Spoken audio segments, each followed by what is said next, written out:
इस वीडियो में हम बताएँगे स्वामी विवेकानंद जी के द्वारा लिखे गए पत्र के बारे में।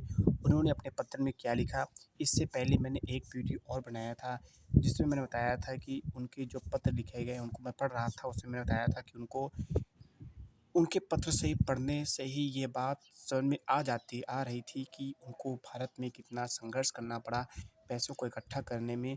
इसलिए वो अमेरिका गए, लेकिन उनको वहाँ भी धन इकट्ठे नहीं हो पा रहे थे, उनको धन चाहिए थे।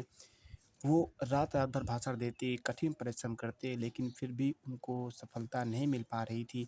इसके कारण उनकी तबीयत बहुत ज़्यादा खराब होती गई और मात्र 39 वर्ष की अवस्था में भी हमें छोड़कर चले गए।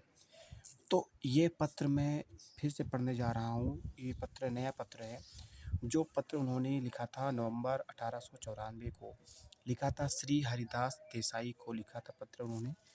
ये पत्र उन्होंने कहते हैं क्या लिखे हैं कि संगठन एवं मेला ही पाश्चात्य देशवासियों की सफलता का रहस्य है। यह तभी संभव है जब परस्पर भरोसा, सहयोग और सहायता का भाव हो। उदाहरण के लिए यहाँ जैन धर्मावलंबी की वीर चंद्र गांधी हैं, जिन्हें आप मुंबई में अच्छी तरह जानते थे। यह पत्र उन्होंने तब लिखा था जब वो अमेरिका में थे।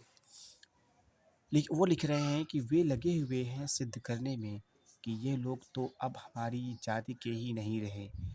दासों में ही स्वभावतः ईर्ष्या उत्पन्न होती है और फिर वह ईर्ष्या उन्हें पतन की ओर ले जाती है। तो स्वामी जी ये बात कर रहे हैं भारतीयों के बारे में। वो अमेरिका में थे और पत्र लिख रहे थे श्री हरिदास देसाई जी को। आगे वो बोल रहे हैं कि यदि कोई मनुष्य आगे बढ़ना चाहता है तो यहाँ सभी लोग उसकी सहायता करने को प्रस्तुत हैं। ये बात कर रहे हैं अमेरिका में, ठीक है। किंतु यदि आप भारत में मेरी प्रशंसा में एक भी पंक्ति किसी भी समाचार पत्र में लिख दें तो दूसरे ही दिन सब आपके और मेरे दुश्मन हो जाएंगे। और ये बात वो बोल रहे हैं अमेरिका में, कि बोल रहे हैं श्री हरिदास देसाई जी से कि अगर आप भारत में समाचार पत्रों में मेरे लिए कोई भी एक शब्द लिख दे तो वो सब लोग मेरे दुश्मन हो जाएंगे। अब आप समझ सकते हैं कि वो वेदांत को प्रचार प्रसार करने के लिए आए थे। उन्होंने वेदांत को बहुत ऊंचाइयां दी, लेकिन उनको भी कितना संघर्ष करना पड़ रहा था। क्योंकि तब भी और आज भी लोग सिर्फ अंधविश्वास, मान्यताओं और परंपराओं को ही अपना धर्म मानकर चलते हैं। लेकिन वास्तविक धर्म क्या है, वो लोग तब भी नहीं जानने का प्रयास कर रहे थे और आज भी नहीं।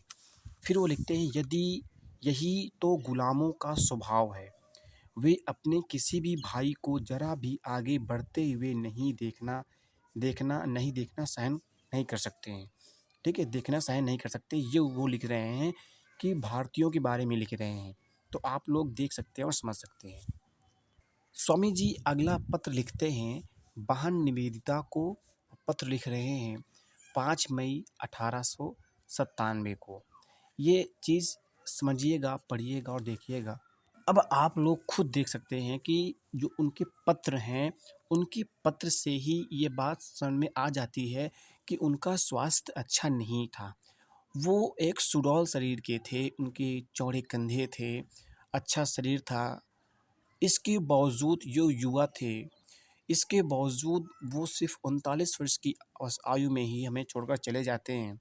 इसका कारण उनका शारीरिक स्वास्थ्य का लगातार बिगड़ना और अपने स्वास्थ्य पर ध्यान ना देना। चूँकि उनका मिशन पूरा नहीं हो पा रहा था, उनको धन की ज़रूरत थी, उनको धन नहीं मिल पा रहा था, वो अपना जीवन सिर्फ़ संघर्ष में ही बिता देते हैं। आज हम स्वामी जी के बारे में चाहे प्रतिमा खड़ी कर दें, चाहे कितना भी सम्मान उनको दे दें, लेकिन जब कोई इंसान आता है, वो व्यक्ति ही थे, वो कोई स्वामी बन के नहीं जन्म लिए थे। लेकिन जो कोई व्यक्ति असाधारण काम करना चाहता है, वो कुछ अलग करना चाहता है, वो वेदांत को ऊँचाई देना चाहता है, वो हमारे धर्म को आगे बढ़ाना चाहता है, तो हम लोग उसका विरोध करते हैं, हम लोग उसको आगे बढ़ने ही नहीं देते। क्योंकि हम सिर्फ़ अपनी मान्यताओं, परंपराओं, धर्मों में ही रहना चाहते हैं। तो वो अपने पत्र में क्या लिखते हैं, बहन निवेदिता के लिए लिख रहे हैं पत्र 5 मई 1897 को, देखिएगा, सुनिएगा। वो लिख रहे हैं कि अपनी शारीरिक अस्वस्थता की ओर मैं विशेष ध्यान नहीं देता। मुझे तो दुख इस बात का है कि मेरी योजनाओं को साकार करने का कोई भी अवसर मुझे प्राप्त नहीं हो रहा है और बहन तुम जानती हो कि इसका मूल कारण धन अभाव है। ये बात आप देख सकते हैं कि वो अपने स्वास्थ्य पर ध्यान नहीं दे पा रहे हैं और वो इस बात से दुखी नहीं हैं कि उनका स्वास्थ्य बिगड़ रहा है, बल्कि वो दुखी तो इस बात से हैं कि उनको धन नहीं मिल पा रहा है और उनको अपना मिशन साकार करते हुए नहीं दिख रहा है। आगे लिखते हैं कि हिंदू लोग जुलूस निकाल रहे हैं और भी ना जाने क्या-क्या कर रहे हैं, लेकिन ये मुझे आर्थिक सहायता नहीं कर सकते। अब आप लोग देख सकते हैं कि तब हिंदू लोग जुलूस निकालते थे, आज भी यही हो रहा है, ठीक है? तब भी मंदिरों में हमारे बहुत सारा धन, सोना सब कुछ इकट्ठा था, लेकिन तब लोग उनको धन देकर उनको सहयोग नहीं कर रहे थे, स्वामी जी को।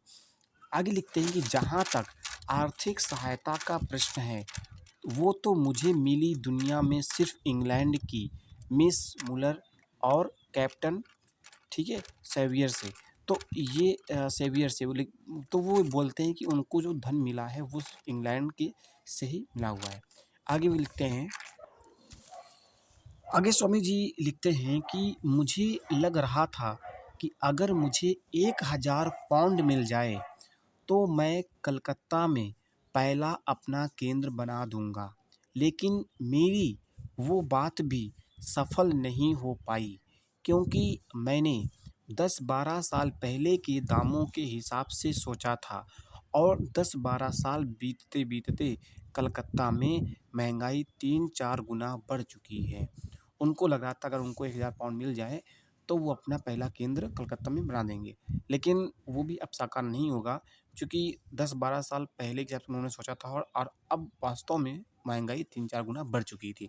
तो ये उनको अपने पत्र में लिखते हैं, ये लिख रहे हैं अपने बहन निवेदिता के लिए। अगला जो पत्र है वो 1900 के बारे 1900 सा है, 17 सन 1900, जब वो अपने अंतिम क्षण के और करीब आ चुके थे, उनका तबीयत और भी ख़राब हो चुकी थी। तो वो पत्र लिख रहे हैं मिस जोसेफ़िन मैक्लियार्ड को, लिख रहे हैं स्वामी जी, पत्र लिख रहे हैं 7 मार्च 1900 को। वो बोल रहे हैं कि धन का अभाव और साथ ही जी तोड़ परिश्रम, लेकिन कोई परिणाम नहीं मिल रहा। यहाँ तो मेरी दशा अमेरिका से भी ज़्यादा ख़राब है। वो जब अमेरिका से वापस आ गए थे भारत, तब की बता रहे हैं कि धन का अभाव और साथ ही जी तोड़ मेहनत वो सब कर रहे हैं, लेकिन उनका भी तब भी उनको परिणाम नहीं मिल रहा है। उनकी तबीयत लगातार बिगड़ती जा रही है। वो ये बात लिखते हैं, किसको लिख रहे हैं? मिस जोसेफिन मैक्लियार्ड को। आगे आ रहा है कि 1 रुपया भी खर्च ना करना पड़े तो लोग भीड़ों में आकर आ जाते हैं मुझे सुनने के लिए, लेकिन 1 रुपया भी देना हो तो लोग नहीं आते, ये हालात है। तो वो हालात के बारे में बता रहे हैं कि अगर भीड़ को फ्री में सुनना हो तो आ जाएँगे, लेकिन अगर 1 भी रुपया देना हो तो कोई नहीं आता था उनको सुनने के लिए। इसलिए वो रात-रात भर भाषण देते थे ताकि उनको कुछ धन मिल जाए, लेकिन उनको धन नहीं मिल पा रहा था और इसी कारण उनका स्वास्थ्य लगातार और भी बिगड़ता जा रहा था। फिर लिख रहे हैं कि 2-4 दिन से मेरा शरीर ठीक नहीं है। मुझे ऐसा लग रहा है कि रोज़ रात में भाषण देने के कारण ये मेरी तबीयत इतनी ख़राब हो गई है। अब ये बात उन लिख रहे हैं और स्वीकार कर लेते हैं कि मेरी तबीयत ख़राब हो चुकी है। तो ये उनको जो पत्र लिखा था उन्होंने मिस जोसेफ़िन मैक्लियार्ड को सन 1900 में तब का है। तो ये हाल कहे हैं हमने अपने महापुरुषों के बारे में। अब ये बातें आपको वास्तव में नहीं बताई जाती, नहीं से कहीं पढ़ने को मिलती। आप लोगों को ये बातें किसी भी कोई भी आपका नहीं बताता है। क्योंकि अगर ये बातें हम बता देंगे तो हमको सच्चाई दिख जाएगी ना कि हम कैसे लोग हैं और हम क्या वास्तव में आज भी ये नहीं कर रहे हैं। हमें इस पर सोचना चाहिए, विचार करना चाहिए। तो हम इस वीडियो को यहीं पर समाप्त करते हैं। अभी और भी पत्र हैं जिनको मैं अगले वीडियो में बनाऊँगा। ठीक है? जय हिंद।